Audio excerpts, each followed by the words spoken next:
இந்த இட்லி பொடியை மட்டும் வறுத்து நுணுக்கி கொடுங்கம்மா. அதுக்கேனம்மா நுணுக்கி தரேன். அதுக்கு தேவையான பொருள்லாம் வாங்கி வச்சிருக்கீங்களா? வச்சிருக்கேம்மா. சரிம்மா, அந்த நுணுக்கி தரேன். இப்போ இட்லி பொடி நுணுக்கிறதுக்கு பூண்டு தோலியோடவே அப்படியே வச்சுருக்கேன்.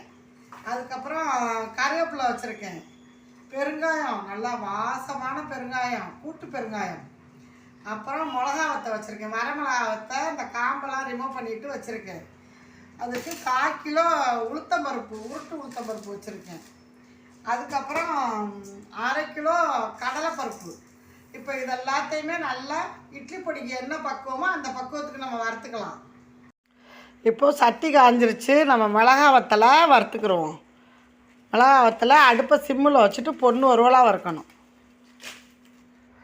இப்போ மிளகா இந்த பக்குவத்துக்கு நம்மளுக்கு வறுபட்டால் போதும். பாருங்கள், நம்ம சின்ன பிள்ளைங்க சாப்பிட்றதுனால காரம் கொஞ்சம் கம்மியாகவே வச்சுக்கிட்டேன் நான்.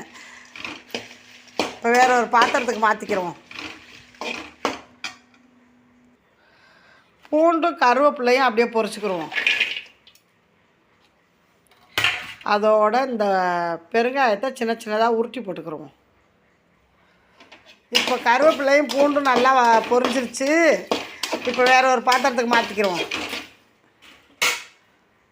பெருங்காயத்தை பொரிக்கிறதுக்காக சொட்டு எண்ணெய் விட்டுக்கிட்டேன். பெருங்காயத்தை குட்டி குட்டியாக நான் உருட்டிக்கிட்டேன். அப்போ தான் மிக்சியில் போட்டு அடிக்கும்போது கரெக்டாக இருக்கும். அதனால் உருட்டிக்கிட்டேன் நான். பெருசாக இருந்தால் பொரியா அரைக்கிறதுக்கு கஷ்டமாக இருக்கும் மிக்சியில்.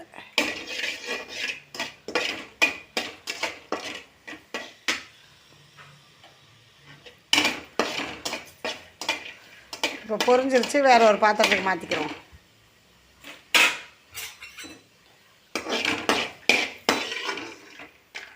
இந்த மாதிரி பொரிஞ்சாலே போதும். இப்போ கடலப்பருப்பை பொறுன்னு வறுத்துக்கலாம். 2 தான் போட்டுக்கிறோம். 1/2 கிலோ வாங்கினேன்.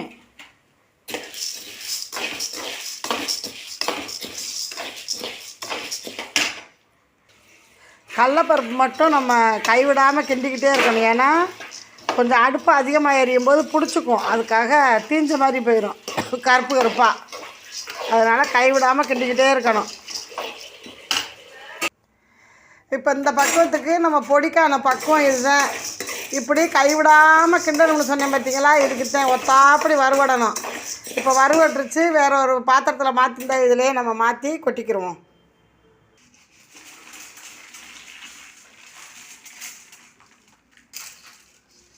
இப்போ உளுந்தம்பருப்பை வறுத்துக்கிடுவோம். உளுந்தம்பருப்பு உருட்டு உளுந்துதான். இதையும் அதே மாதிரி கைவிடாமல் கிண்டி பொண்ணு ஒருவலை நல்லா வறுத்துக்கிறணும்.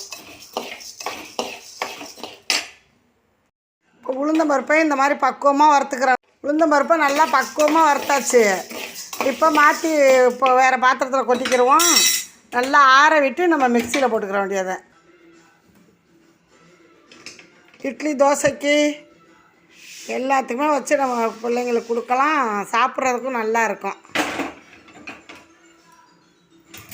இப்போ நல்லா ஆற வச்சுக்கிறோம்.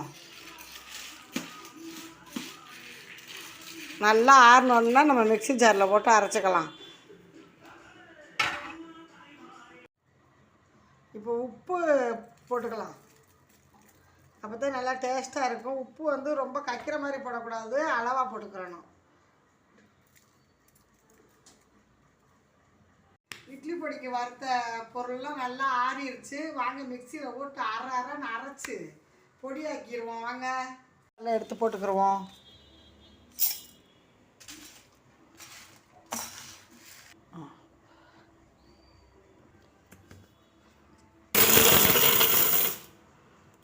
பெருங்காயம்லாம் போட்டிருக்கோம்ல, அப்படித்தான் இருக்கும்.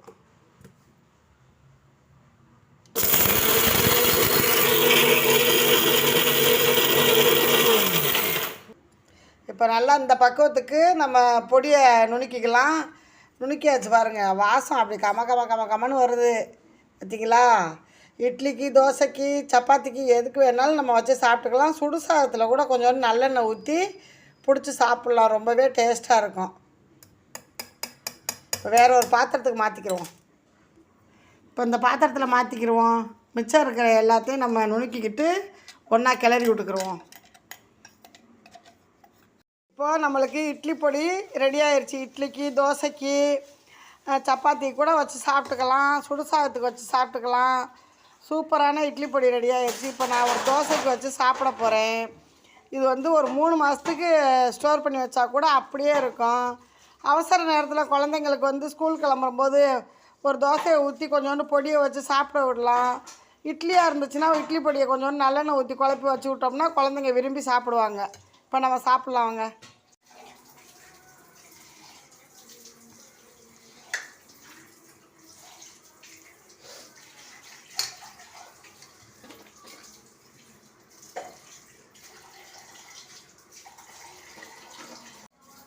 பாருங்கள், சூப்பராக இருக்குது. தோசைக்கு நல்லெண்ணெய் ஊற்றி நம்ம இது மாதிரி குழப்பி தொட்டு சாப்பிடும்போது ரொம்பவே நல்லா இருக்கும்.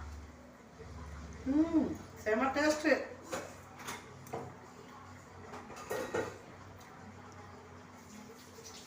நீங்கள் இந்த வீடியோ பிடிச்சிருந்தா லைக் பண்ணி, ஷேர் பண்ணி, சப்ஸ்கிரைப் பண்ணுங்கள். மறக்காமல் லைக் பண்ணிடுங்க. பாய்.